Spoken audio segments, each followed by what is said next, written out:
Welcome to the Locum Strategist podcast. I am your host, Simon Parsons, and this is the show where we help physicians take control of your skill set and create a life on your own terms by using locum tenens as a pathway to making that happen. My friends, I've got a very, very special guest today with me. His name is Mark Robbins, and he's the Senior Director of People and Culture at Comphealth. But more importantly, he's been my mentor, and I've known him for just over 10 years now.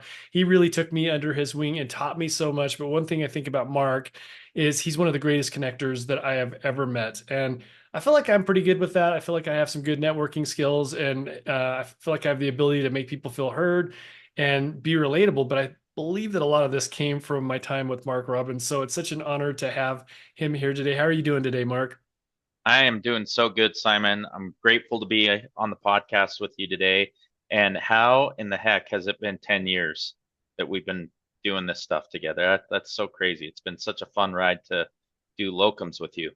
Yeah, absolutely. I just even to today, after all this time, I just am so grateful that somehow I ended up working with you and learning from you. But the stuff that you taught me definitely carries on, and I think it resonates in this podcast as well. And it's yeah, the other day I was just like, I've got to get Mark on here, but I had a really interesting topic that I was thinking about that you'd be perfect to talk with me about, and that's what we call incumbency. And just to frame this a little bit for the audience, when Mark and I talk about the topic of incumbency, what we mean by that is it's kind of like having the home court advantage. And as a locums agency, what that looks like is if we have a relationship with a client and new jobs or new opportunities come up, we have more influence over creating future business with this client because we've got the home court advantage. But I think that more importantly, as it relates to the people listening to this podcast, is physicians can also have the home court advantage. And there's some strategies that Mark and I wanted to discuss with, we're just going to brainstorm here. We're totally free flowing here. We want to talk about how to set you up for success on your locum tenens assignments by networking and having some ideas on how to connect with the hospital and the staff, the people that you work with. Yeah, I love it, Simon. This is a topic that I'm obviously passionate about. If if you know me, you know that I like to drink my Diet Coke. I like to go to REI.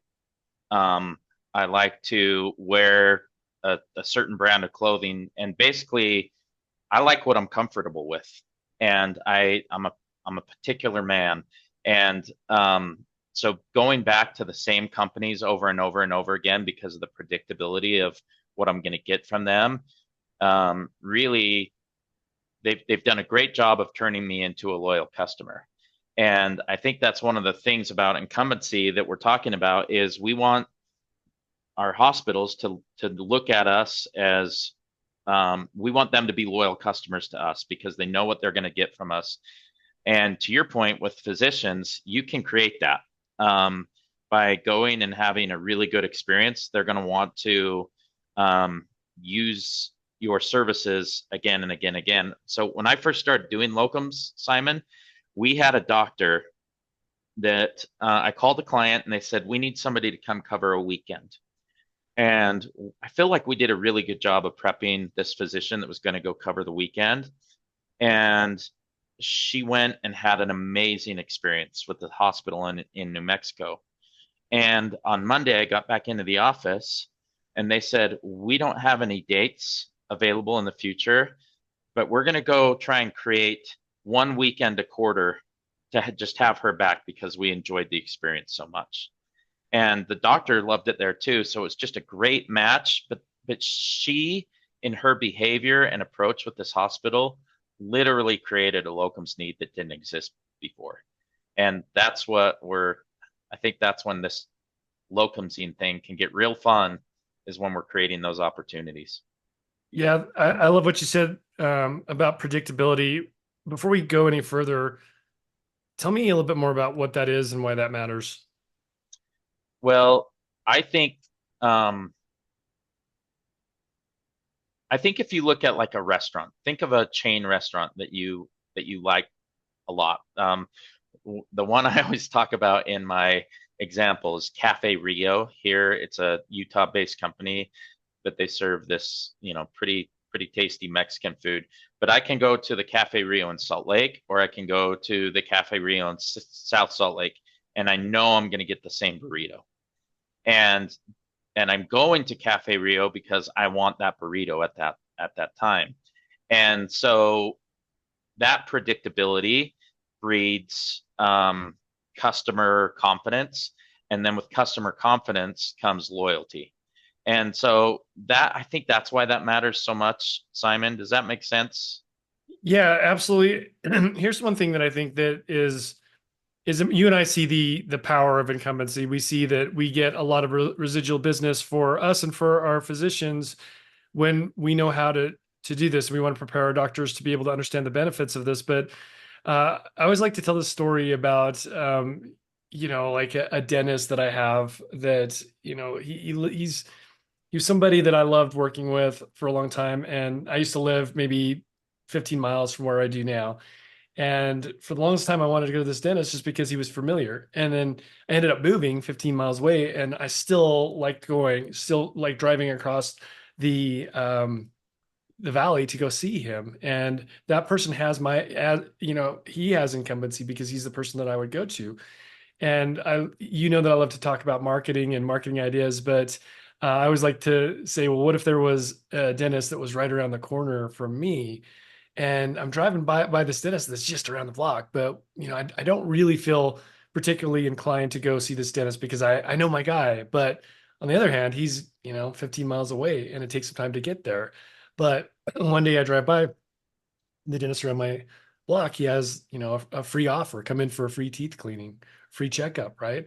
And so that like initial offer there to get me in the door is very important because that might entice me to come in and check out this new place. And I'm driving by, and at first I'm like, I don't know if I want to go in there. I got my guy, but eventually I'm like, why not? Why it doesn't hurt to go see this guy. He gives me a free teeth cleaning, but I'm there, and then he can build rapport with me, and then we get to know each other, and then he resonates with me, and then I'm like thinking, oh, maybe this could be my new dentist.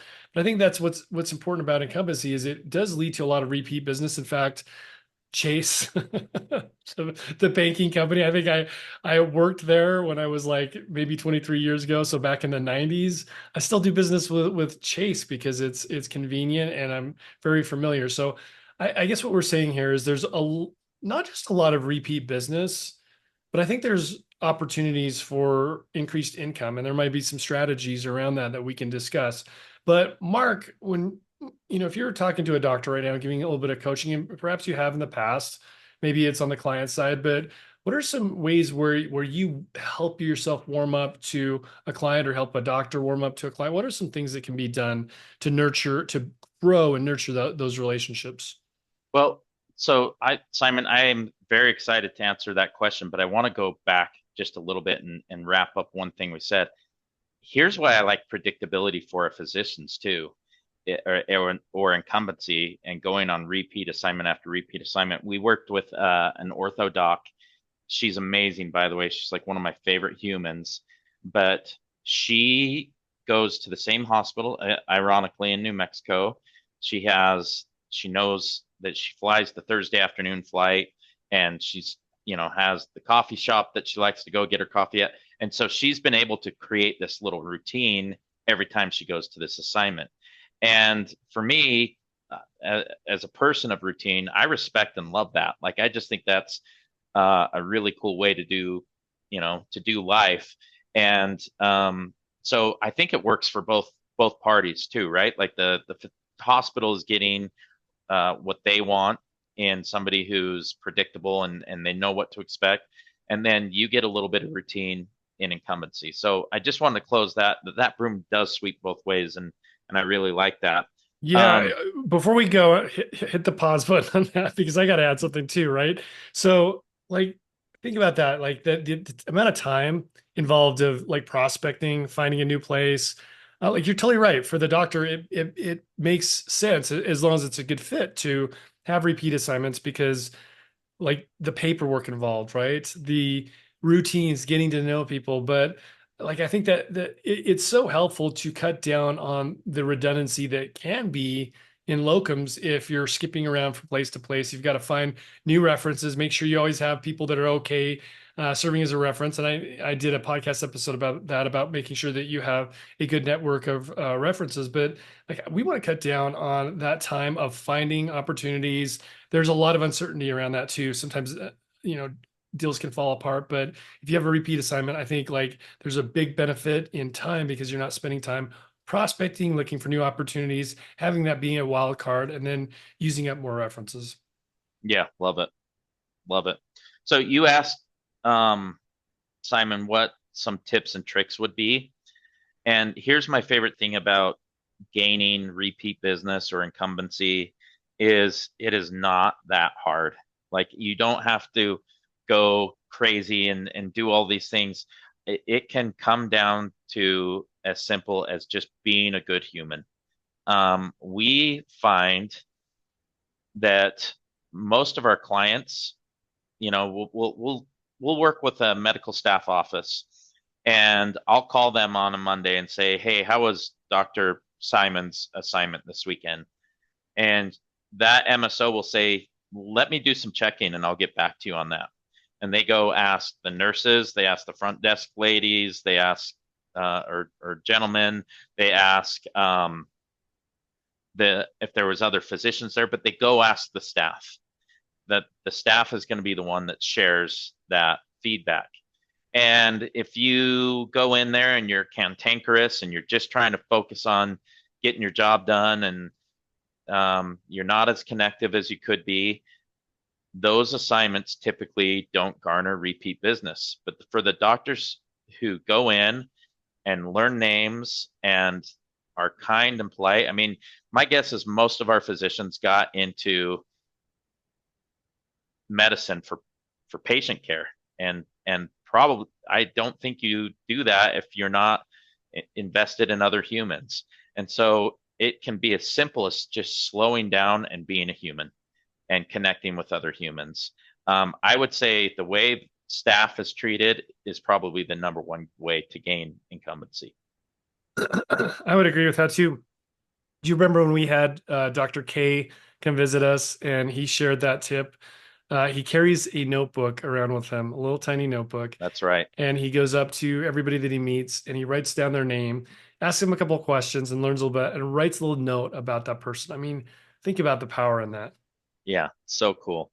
We had a doctor one time, Simon. I can't recall their name, but went on assignment that we booked them in back-to-back weekends. And first weekend, I called and said, "How'd it go?" And they said, "It wasn't great.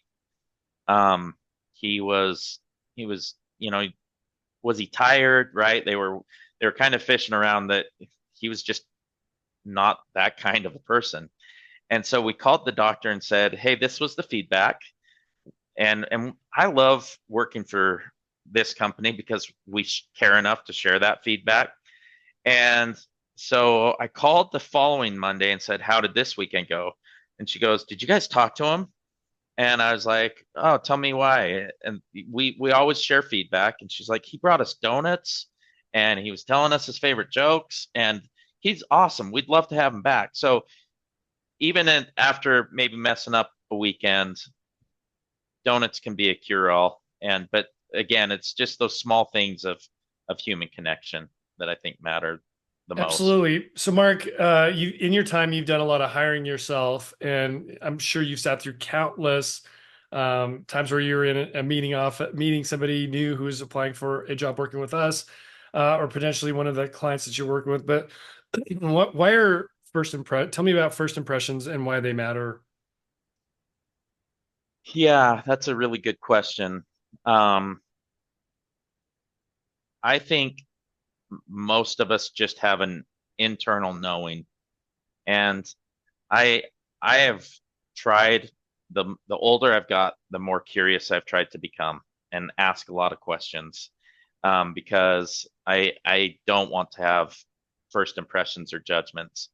What's interesting though, Simon, is even after those questions and after that curiosity, my initial gut was right most of the time. And I'm not saying I've got it figured out. I think just us as humans are, have that innate ability to know good and or fit or not fit. How about How about I call it that? And so I think those first impressions matter a lot because people are able to understand of, does this person, are they going to fit what we're trying to accomplish here? Are their goals and values the same as our goals and values? And I think if goals and values aren't similar, then it gets really, it's just a creation of another obstacle that gets in the way of doing good business. It's like we got to overcome that, and then we can go do good business. And when you don't have to work through personality conflicts or relationship conflicts, then you can get right to what's important. In this case, that's patient care, which is like the most important. Yeah, absolutely. I'm going to share one of like my two favorite questions, and I think that I love these two questions because they're quite universal. So I can use them when I'm building a relationship with a physician. I can use them with building a relationship with Mark internally inside of my sales organization. A doctor can use this with building rapport with the clients. But my favorite question to ask, is like Mark, you've hired a lot of people for sales. Tell me what is the one thing that drives you nuts when it comes to working with sales reps? What is the one thing that just absolutely you're not down with? And then I can flip that and say, Mark, like tell me what is the best experience? What do you love most about hiring? Like how do you know what is an amazing person to work with? Like so those two questions can be framed in different ways, but essentially it's just like what was your best experience when it comes to said topic, and then what was your worst experience? And I think like for a doctor doing a phone interview, make sure you ask questions too. Like rapport is built before you even get onto the assignment. I mean, a lot of times this is done like your incumbency starts the moment that you do a phone call with one of the clients or a decision maker, and that relationship is being built. But by asking those questions, like you're showing curiosity and you're also showing that you care. But think about the intel that you're getting, right? Like asking Yeah. that question, what's the best part about this or what's the worst part about it? And it's also like it's a two-way conversation, right, Mark? Yeah, I couldn't agree more, Simon. And typically that question's asked in an interview, but if if you're not interviewing for a position, which we have doctors that don't, right? They our clients, many of them will just trust us to do the screening. But I love the question of what is what does an ideal locum doctor look like for you and for your hospital? And I think that's something you could ask in an interview. And I think that that's something that you could ask on your first day on assignment is what's this ideally, what does this assignment look like for you as the hospital? And then it's not about bending and contorting to make sure that you fulfill all of their wildest dreams, but I do think it's about you creating a partnership with them and saying, awesome, that all makes total sense to me. Here's what I'm looking for in a locums assignment too. I would love it if somebody pointed out where the cafeteria was, and I would love it if um, I'm a left-handed surgeon, and so I need left-handed stuff. Um, Hopefully, we'll have taken care of that beforehand, but creating that what's ideal for each party that often leads to repeat and incumbency as well. Absolutely. I want to talk about a topic that that you and I are very familiar with, and you just mentioned this, which is the topic of feedback. So Mark, he used to just let me do my thing, and he'd say, Simon, I just want to get out of your way and you go do business, which I love because I love autonomy. But I also think that in my past, I probably wasn't the best with wanting feedback. I think that Mark is somebody who is always really, really good about giving feedback and can do it in such a positive way. But I think where I was at the time is I just probably was a little bit of insecure. Like I don't want to hear something that I don't want to hear. Now I've changed that. Like I feel like I have a growth mindset. I welcome feedback. I think it's such a useful tool. But I had to kind of grow into that. So, Mark, let's talk about for a minute about feedback and why that's important. And how does somebody use, like, how do you open the door for feedback in a positive way where you can use that and actually grow from that and accelerate a relationship that way? Yeah, I mean, we use the term often feedback is a gift. And Oh man, Simon, this was such a hard lesson for me to learn. I know it sounds so easy to learn, but I had to learn at some point in my life that I wasn't perfect. And I'm being a little bit facetious, but I'm like also being kind of real that understanding that I have gaps and blind spots, that wasn't fun. Um, and I learned that lesson, and then it was like, oh, cool. If I'm getting feedback, that means I'm learning and growing, and I am getting better. And so I almost over indexed for a little while and started seeking out any feedback I could get because it was leading to growth opportunities. And so now I think, feedback just seems to naturally come, but I don't shy away from it. I I lean into it of like, this is something that's going to help me get better. And it's often that we'll share feedback with our providers, but it's never with the goal of, hey, we think you're bad and so does our hospital. It's, we care about you and we want to help you have better experiences and potentially grow in your own career too. And so because of that, we're going to share that feedback with you. I've always said it this way is I think feedback is really selfless. So Simon, if I had feedback for you, would you want to hear it? Now I would, but before I did not. Yes, right. But I know you would. If I don't share that feedback with you because I'm worried about what it'll do to our relationship or our partnership or however you want to look at it, then I've become selfish because I am making it about me and my reluctance to share something that would help you. And so I look at it as very selfless. And so I try and give and receive feedback freely now, just because we're all just humans trying to figure it out, and we all can lean on each other a little bit to get better. I totally get what you mean by that because you have to care about somebody to give feedback. Sometimes it's not easy, right? To give Yeah. feedback, that can be a tough conversation. And, if you didn't care about that person, you might just say, "Oh, everything's fine." But I think like to your point, there is like an investment in that person. In there, you're doing it because you want to help them grow and get better. Now, in just a minute, I'm going to talk about some ideas around how like we can use some really cool strategies around incumbency. But before that, let's talk about, something, if you're on assignment and something's not going that well, maybe you've got somebody, that's really toxic or like it's otherwise a good fit. You go there, you love the hospital, but maybe there's another surgeon, another coworker, or somebody that's part of the hospital that is very difficult to work with and maybe condescending or treating locums as like second class. Like what, how would you handle that if you were a locum? Well, I mean that happens, right? Again, back to the we're humans. Those people exist, and we're going to cross paths with them. Um, One thing that I love about how a good agency and a good locums partner is set up is you can call your agent. So Simon, if I was one of your doctors and I was on assignment and that happened, I would call you and I would say, can we brainstorm good ways to improve this?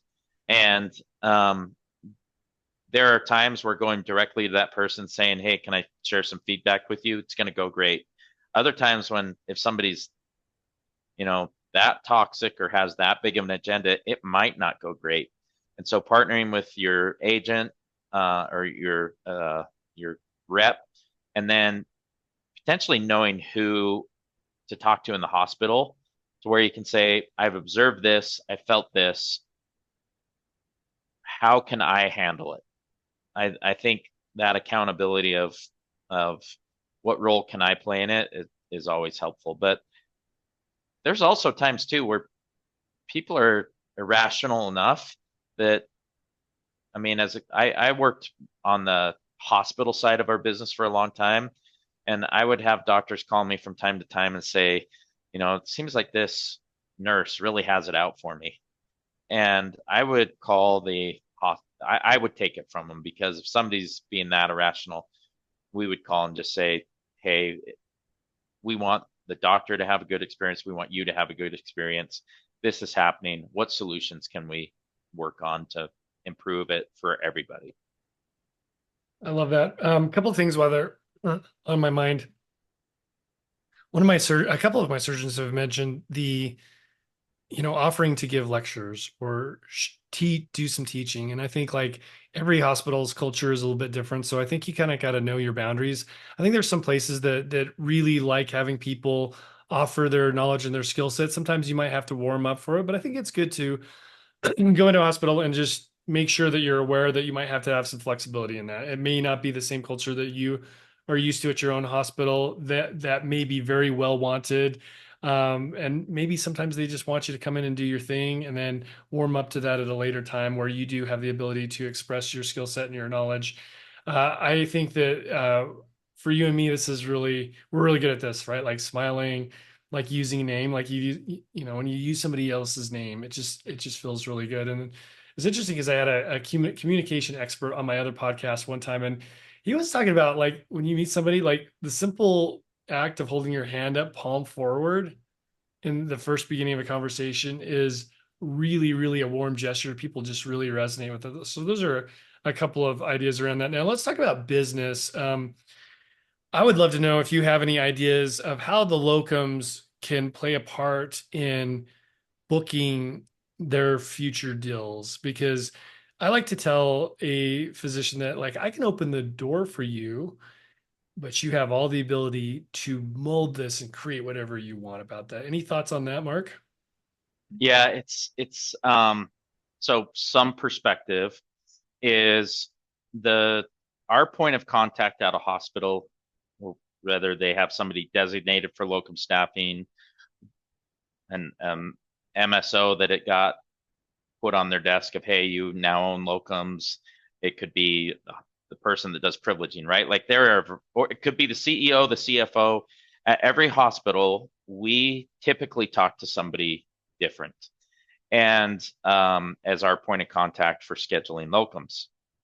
Um, and because a lot of times it's not their designated primary responsibility, they've got a lot going on, and we're not able to reach out or get in touch with them. Obviously, they're responsive, good people, but that might be 24, 48, even 72 hours.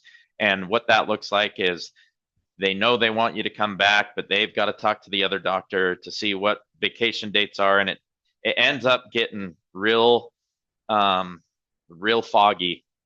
And some of our best doctors are who garner repeat business. They'll actually go right to that person and say, hey, I understand that you may have some other dates coming up in May, and I've really enjoyed my time here.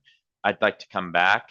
Um, can we sit down and look at a calendar? And if you can catch them in the office, um, that typically works really good. I think they like that as well. That obviously doesn't work in every situation, but that's one thing that I've seen. And like I said, Simon, I don't think it has to be hard. I think it can be as simple as, hey, I really enjoyed my experience here, and I would love to come back. And so I'm going to let my rep at this agency know. And by the way, if you liked it, let them know, and maybe we can work together again in the future. So even just as simple as planting that seed can go a long ways.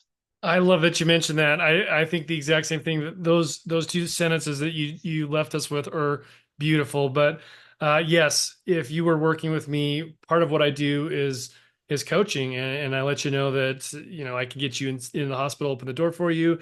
But like if you like that assignment, you can build this into whatever you want. On another episode, I had the doctor that I'd worked with for since 2015. He's still doing locums or 2014. It's been over 10 years. And he spent 8 years at one place just doing like some holiday coverage or some vacation coverage, but he felt like part of their crew. And that's how long this stuff can last is you can, if you have if you like the assignment, you can have a lot of influence over that by doing what Mark said. Talking to the people on the ground floor or the decision maker or whoever the scheduler is, get to know them, offer up your availability, be proactive about it. But like Mark says, it doesn't have to be complicated, and you can just let them know that you would like to return. And yeah, it's as simple as that. Now, I'd also would love to get your idea on this. Like how does leverage or how does incumbency help with rates and leveraging rates? Is there anything that comes to mind for you? I mean, it's really simple math, but I I have brands that I like that I overpay for, and it is because I like them. I could definitely go to there's a couple of like secondhand retailers here that sell camping gear and fishing gear, but I still go to REI and pay more. And it is because I trust them. I appreciate them. I they'll walk me through what the process is. I just here's a perfect example, Simon. I wanted to buy a mountain bike, and by the way, we got to get out soon because I ended up buying one. But I went to three different bike shops, specialty bike shops, and I said, "Hey, here's kind of what my situation is, and here's what I'd like to do." And well, actually, the first bike shop I went in, I said, I'm looking for a mountain bike. And the guy's like, I have just the one for you. I was like, you know nothing about me, dude. So the next two bike shops I led with, here's what you might need to know to point me in the right direction. And it just wasn't a very good experience. I went to REI and I had a budget that I wanted to spend on the bike. And the guy was, I like to trail run. And he's like, I'm a trail runner who's moved into biking too. And here's all the things that I wish I knew then that I didn't know now, and blah, blah, blah, blah, blah, yada, yada, yada. I ended up spending almost double what my budget was because of the experience I had. And so for a physician who goes in and delivers for one of our clients, that client is going to be very interested in opening up and spending a little bit more to get the um, care, the patient care that they want and that they're used to. So I know that's a funny example, but it really is true that when we are branded, and that's what we're doing here is you're going in and creating your own brand, we're willing to spend a little bit more for what we want. Yes, and if I have a doctor, like if you just open up a job, Mark, and you're seeing 10 different candidates, and let's say eight of them are at 1400, one of them's at 1600 and one's at 1800, is the 1800 most likely to get the job? Not typically. Right. So here's what you could do though, is if you go in, what if you went in at, 1395 and you secured the job, but then you did what me and Mark are talking about, just built those relationships and the incumbency. And next time the job comes up, first of all, who are you going to reach out to like at the next time that those dates open up? Yeah, I mean it's business 101, right? Like every retailer or company we worked with at some point has an introductory rate. Mm. And I'm not suggesting that every single time you go in low and say, I'm going to come in at this crazy low rate and you'll like me and we'll do this, and then I'll bump the rates on you. But I used to tell some of the hospitals I worked with is give us a chance. Let us earn your business. I wouldn't expect you to do business with me if I wasn't doing a good job.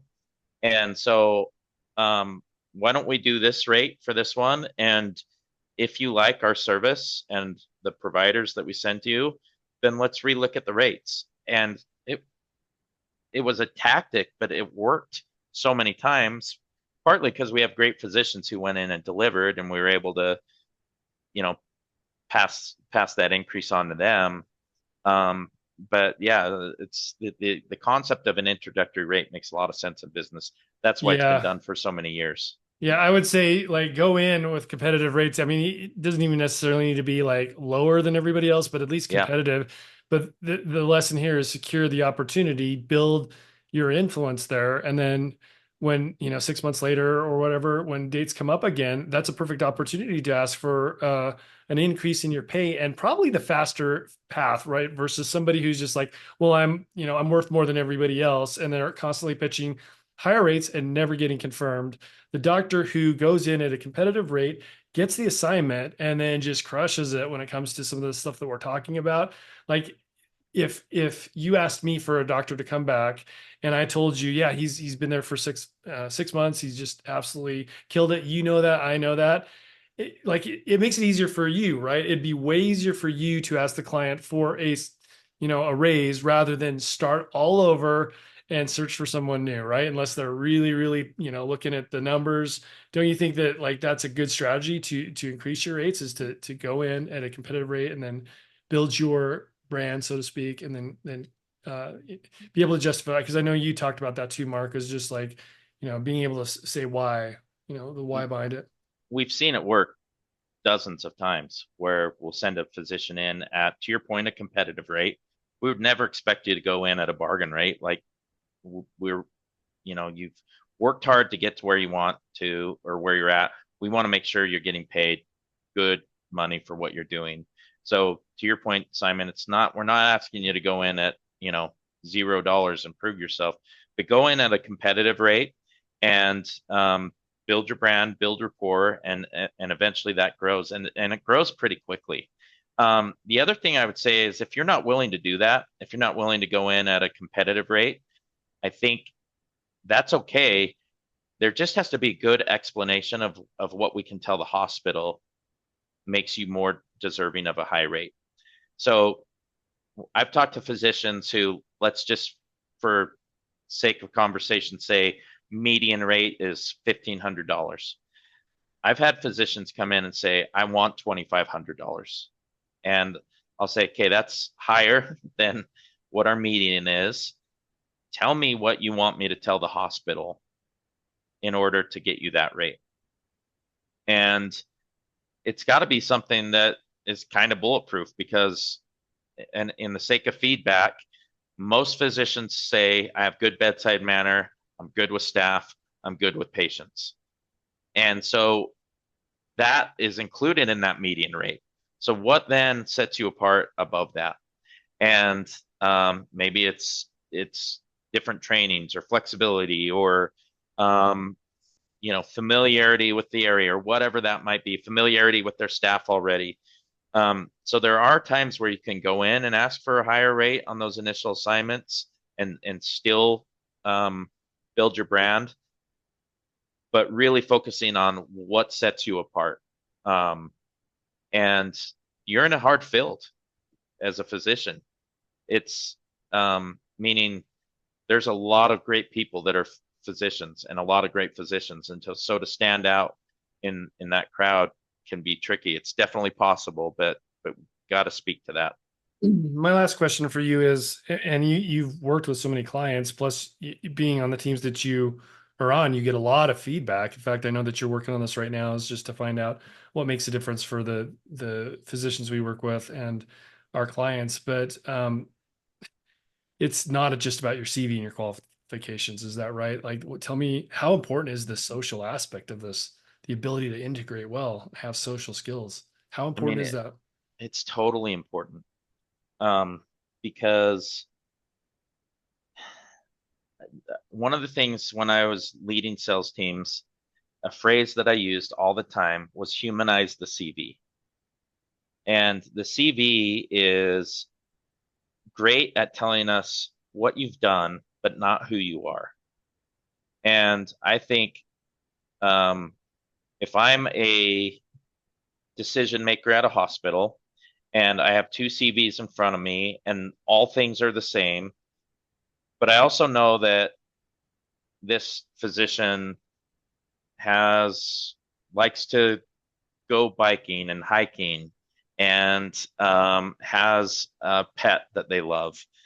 It is so simple, Simon, but that stuff matters because then it's like, oh, this is actually a person. This isn't a document on my desk that I'm making a decision on. These are people. And it's easy to get lost in, I'm making a decision based on the paper. And so humanizing that CV a little bit, it matters. And that's why I think repeat business is so important because they get to see you as a human, as a provider. And when they know that you're a human just like they are, they want to have you back in their hospital helping their patients. Yes, yes, yes. And you can't argue with this. people like doing business with people that they like. And Yeah. you can go in there with your qualifications or whatever, but if you're giving off that cold vibe, like that's half of it, right? Is the social aspect of being able to connect with people. And Mark and I, luckily, we have either cultivated or have some of these skills with us that we're able to network and make people feel seen and heard. And I think that as a physician, if you can do that right off the bat, you have an advantage. If you can just understand that being a little bit mindful and self-aware, and then cultivating some of those social skills, you will have an incredible advantage, especially when it comes to repeat business and incumbency. Any last words on this topic, Mark? No, it's just one of my favorites because, like, of course, it's just a fun, better way to live is connected. And I look at just some of the disconnect that exists in our world, and to be in um, a role of connecting like a physician is, um, like it gets me really excited. And I'm excited for all the good docs that are going to listen to this and go out and spread some good. And who knows, probably drum up some repeat business at the same time and some incumbency. So well said. All right, I'm going to wrap up this episode. My calls to action for you is I would love it if you'd pull out your phone right now. Whatever you're listening to, if it's Spotify or Apple, it just takes a second to drop some stars. Please do that for me. I would also love it if this episode resonated with you. Share this with somebody who you know could use this message, and definitely use what we talked about to apply this to your locums experience, to your locums business. And then last thing I'd say is I'm going to drop a link to my ultimate locum tenens playbook. It's a fun PDF with lots of case studies and best practices, just like we're talking about here on this podcast, in PDF format. So thank you so much. I will catch you on the next episode.